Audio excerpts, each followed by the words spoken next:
que Ciudad de México, que estaba DF, hoy se llama CDMX, ¿hay un código que lo relacione, sí o no? Si no, ok, ya encontraste en dónde está y qué tienes que hacer para resolverlo.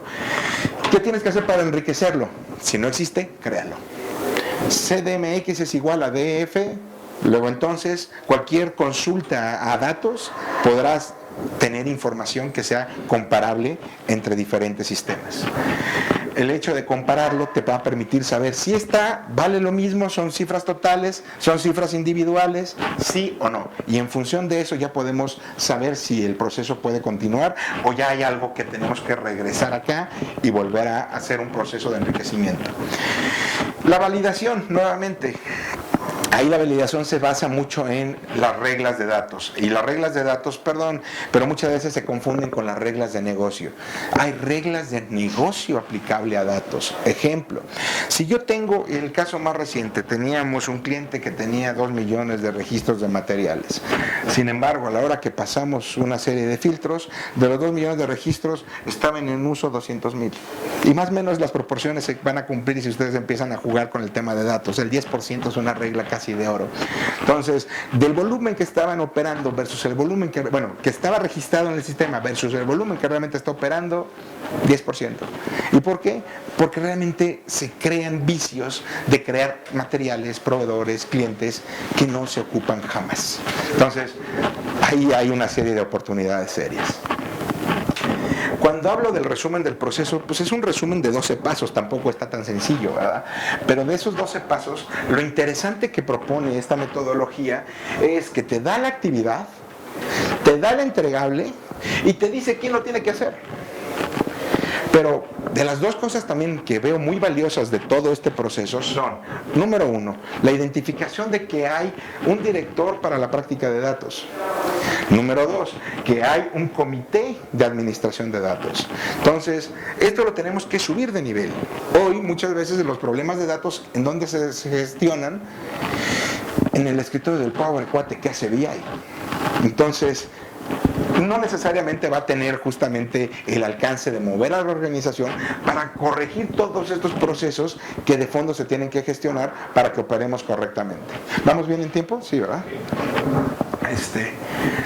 Al final, ¿cuáles son los diferentes, las diferentes actividades?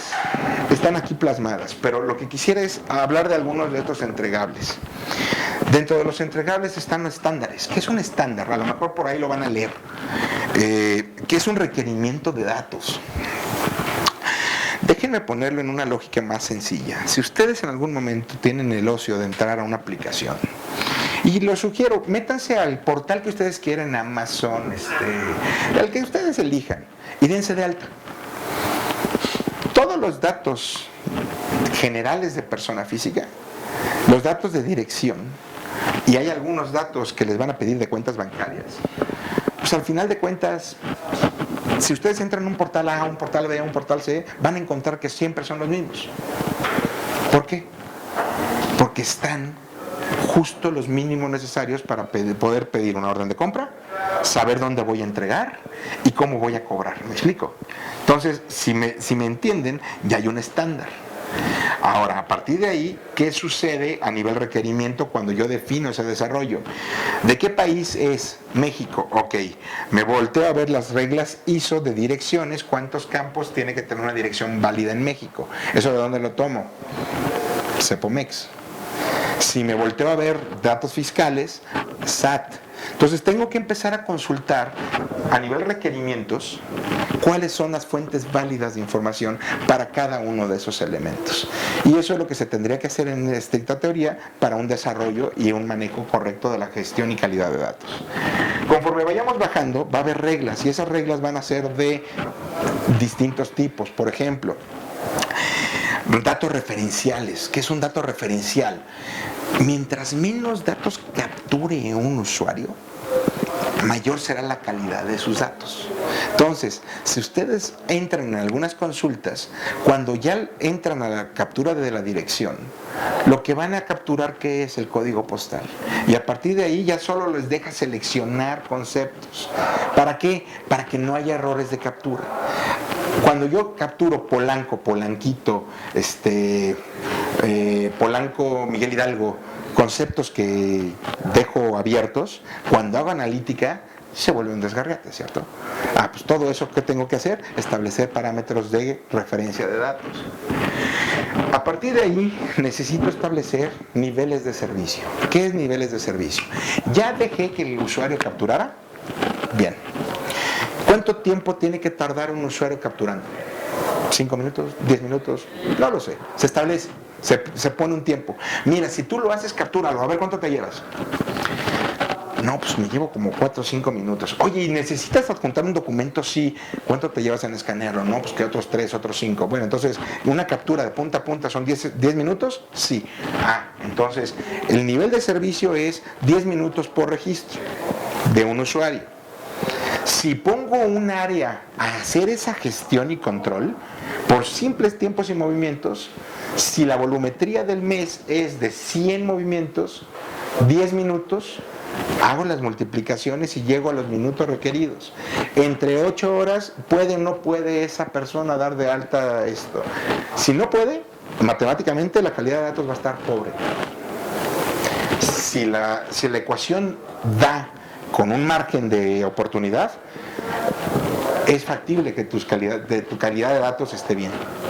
Siguiente condición, que no sea la misma persona, que no sea diferente persona. Tiene que ser el mismo equipo haciendo repetidas veces lo mismo. De otra forma, ¿qué pasa cuando alguien de ustedes se va de vacaciones y alguien tiene que hacer alguna tarea de ustedes? ¿No los pone a temblar? Bueno, me han contado historias de terror en ese sentido. Pero al final, todo esto, como ustedes ven, viene asociado a un entregable. Nivel de servicio. ¿Y qué es lo que tiene la ventaja? Les define. Nivel de servicio debe entenderse por tal. Se define por este algoritmo. El tema de incidentes. Si estoy hablando de algunos escenarios asociados a tecnología, soy claro que ITIL juega, ¿verdad?, en el tema de servicios. Si yo utilizo ITIL para el manejo de incidentes asociado a las prácticas de calidad de datos, ¿qué logro obtener? Un proceso. Y ese proceso gestionando niveles de severidad, niveles de seguimiento, rutas, autorizaciones intermedias. Entonces, si ustedes leen, la metodología no es otra cosa que, pues también tengo que tener ITIL. Luego, tengo procedimientos DQM, Data Quality Management, que justamente me van a permitir establecer qué es lo que tengo que tener y cómo lo tengo que tener. Lo que son las métricas, les sugiere varias. Da un listado de métricas sugeridas y la verdad, siéndoles bien franco, si ustedes miden completo, correcto y a tiempo con algunas métricas y miden los tiempos, no hay más. Con eso bastaría para un buen ejercicio de calidad de datos. En contexto, cuando yo tengo un proyecto y estoy preparando los datos, se le llama migrar. Cuando yo estoy migrando datos, llega un punto en que salgo en vivo. En ese minuto segundo la calidad de datos es óptima. ¿Por qué? Porque el proyecto fue preparado, los datos fueron limpios, correctos y preparados para que esto opere. Sin embargo, ¿qué sucede en el minuto segundo? Que empiezan a operar los famosos COEs o centros de excelencia. Los datos, ¿qué empieza a pasar? Caen sensiblemente. ¿Y por qué caen?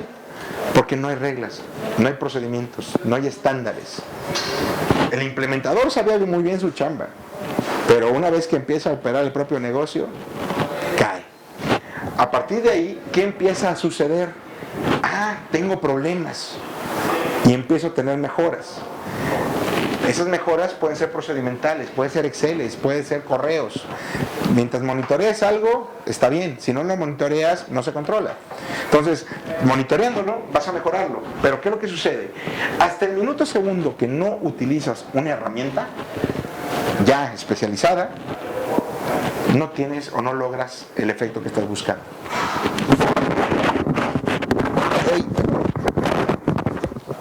Listo, perdón, ya se me había movido un poquito esto.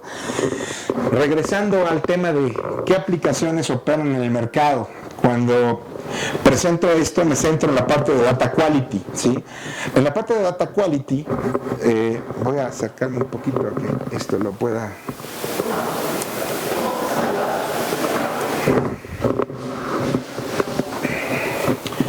¿Quiénes están aquí? Obviamente hay nombres que probablemente no necesito explicarles, Pero hay otras soluciones que sí. Y obviamente esto es Gartner, esto es principalmente Estados Unidos. Pitney Bowes, ¿para qué creen que ustedes que surte de datos maestros? Como Data Quality. Pitney Bowes es una compañía que se dedica a hacer maquinaria para lo que es correo. Pitney Bowes, si ustedes se imaginan las máquinas que hacen la separación de las cartas acorde a códigos postales y demás, eso es Pitney Bowes. Entonces, ¿qué tipo de información ellos surten? Direcciones. Obviamente en esta parte inferior pues hay otro tipo de soluciones. Les sugiero Atacama. Atacama es una solución gratuita. Si ustedes entran al sitio Atacama tal cual, van a tener una solución que les permite hacer perfilamiento, que es una forma de un discovery para toda la problemática de lo que son datos, y es gratuita. A partir de ahí, Datamentos tiene alguna solución que ahí sí ya empieza a haber costo, y pues básicamente ahorita son las que les podría referir. Las otras, Talent también, Human Inference, hay algunas que están muy enfocadas a la parte de lo que sería recurso humano o lo que viene siendo personas. Les sugiero, no aparece aquí como tal, pero nuevamente también Microsoft juega con una solución Data Quality Services amarrado a SQL como solución. Tiene algunas cuestiones ahí interesantes. Yéndome... Perdón, estas soluciones también manejan el lenguaje español, por ejemplo, formatos de fechas, temas... Sí, de hecho, al final de cuentas, aplicando los parches suficientes, podrías jugarlo a multilenguaje. Y muchas de ellas... una de las grandes ventajas que traen ahorita son los queries semánticos. O sea, un query normalmente indexado te va a resolver acorde a una pregunta. Un query semántico ya te puede empezar a analizar el count de caracteres y qué tanto se asemeja